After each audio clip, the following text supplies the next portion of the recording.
November is National Veterans and Military Families Month, which began in 1996 and has since honored the families, caregivers, and survivors of United States military veterans and current service members. Of course, there is no shortage of powerful films and documentaries chronicling military stories both at home and abroad, and the Xfinity movie editors have curated many of those films into a single collection you can explore all year long. Nicole, tell us more about this collection. All right, so thanks for the tee up, David. Now, before I start, I do have to do a quick plug and wish my father a happy early Marine Corps birthday. That's coming up on November 10th. He's a very proud Marine, so I'm sure he'll be all over this destination. So anyway, if you're interested in war and military films, Xfinity has got you covered. So just say military movies into your voice remote to access thousands of movies and documentaries on the platform. Sort through all kinds of military genres like action, drama, romance, or even some comedic relief if you need it. And if you favor a particular war, a lot of people are tend to drawn to World War II films. We do have collections for that as well. So hopefully you'll find what you're looking for here. Now, we all decided to pick our favorite military films, so I'll start us off. I did go with the comedic relief film, Jojo Rabbit.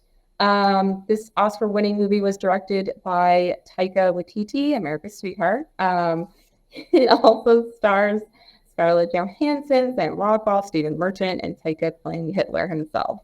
I also need to mention the two main kids in this movie, Rowan Griffin Davis and Archie Yates. Even Thomasin McKenzie, she's great too. She's the young girl in the back. Let's just say I wanted to adopt these children after seeing this film, just the characters, not the actual children.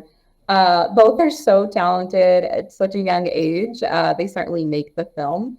Now, it is a comedy through and through, but that's for sure. But just remember, it's still a war film, so it still kind of leads to some horrible truths during that time. So I always feel like I have to prepare people. But I think Taika really struck a good balance with this, so moviegoers wouldn't leave like on a bad note, but also learn a few things too. So that's my pick. David, what's your pick? Oh, straight to my pick. First, can I say about Jojo Rabbit? It is a very good film. I love that you called Taika Waititi America's sweetheart. Isn't he from New Zealand? He's my sweetheart. Oh, fair. This is a great movie. It is very funny, but also like, how is it also so heartbreaking at the same time? Very sad. But yes, great pick. And we will move on to mine. Unless, Kwame, you have something to say about Jojo Rabbit? No, I think you hit all the chords. I mean, it's a great movie. Has some good laughs, but also when it needs to hit those serious notes, you feel it. And, it's a reminder that war can be just devastating. Yeah.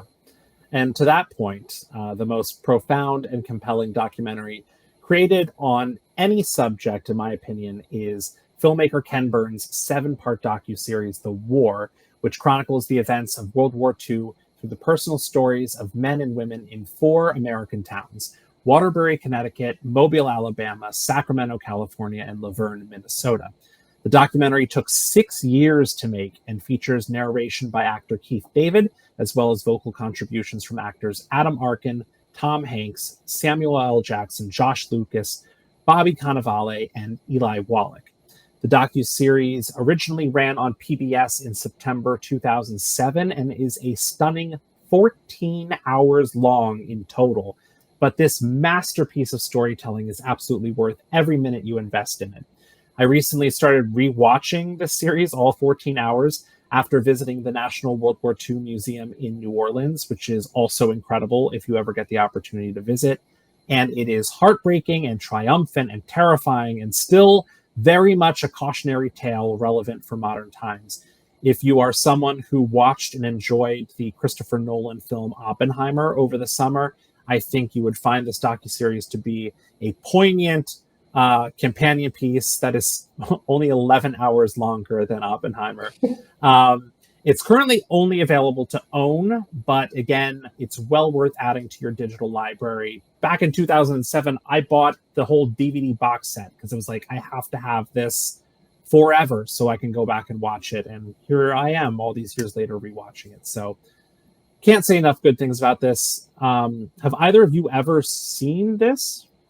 I have not. No. It is a time investment. It aired over like 2 weeks on PBS back in Yeah. 2007. It was a major TV event. Yeah, I do love these things and I love the history portion of it. It just, I'm like such a baby. I don't want to be left depressed. I don't want to be left sad. That's why I always go for comedy. But I'm sure it's well worth watch.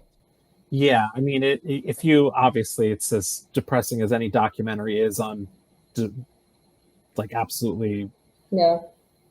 grim subject matter, but it is really fascinating, and I learned so much that I didn't even know about World War Mm-hmm. II. I mean, we learn about this stuff in high school, but certainly not to a degree that I could even learn about it in 14 hours of this footage and stories from people who actually experienced it. So really, really fascinating.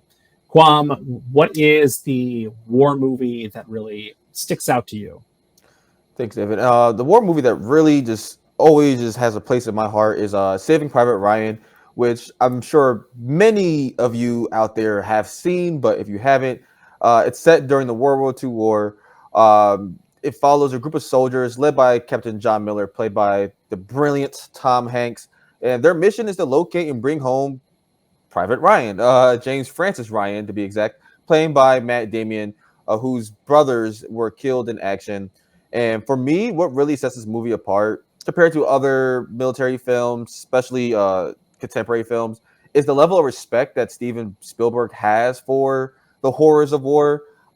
Many war films feel like promotional pieces in a way for either the U.S. military or just blind patriotism, or it sensationalizes war, um, leaving out that humanistic factor that this is not a good thing, that no one really wins at the end of the day. And Saving Private Ryan really feels like it shows the true ugly nature of war. And a few scenes that really stand out to me that kind of emphasize this point is the first is when, and I'm sure you guys know what I'm talking about, when the soldiers are going through the dog tags and they're like just kind of like making it a game, and you have the other soldiers walking by and they're just like so disgusted because those are their comrades. They're just so removed from the situation. It really that sticks out to me because it feels like that's sometimes how we treat war. We treat casualties, where it's just another name, another number on a statistic, and you forget that's an actual person who had friends, who had family members. Tom Hanks's character, he reprimands them and says like you as an audience member, you really feel like, okay, you understand that everyone who's in this movie, while they're just playing a role, uh, these are situations that people were actually going through, and it just reemphasizes that point that like war is wrong, which I think we all can agree with. And another scene that really stands out to me is the scene where they come across the German soldiers and they have the little firefight, and then they take one as captive, and the vast majority of the group was ready to kill him in the moment, or I should say unalive him. I don't know if we can say kill here. They were ready to put him to work and give him all the punishment that they thought he deserved. While one soldier, I'm blanking on his name, sat down with him, got to know him a little bit, treated him like a human being, mostly because he spoke the language that the other soldier spoke, the German soldier spoke, which allowed that level of humanistic approach. And what really makes this moment special for me is a reminder that while we do have opposing forces, oftentimes these are just people who are being sent to do the dirty work of other people, and that we're all just humans at the end of the day. Now that decision really comes back to bite that guy, unfortunately, but I think that is still just a poetic full circle moment of war, and just how grim it could be. Your decisions always have consequences, even when you think you're doing the right thing. Um, and so, Saving Private Ryan is a really great movie. Besides just being a war movie or a military movie, it honestly, it's one of the few military movies to me that actually are anti-war. Which sounds crazy because you think most movies are anti-war, but a lot of times a lot of movies sensationalize everything, and this just doesn't. It makes you not want to sign up to be in the military at all. Yeah.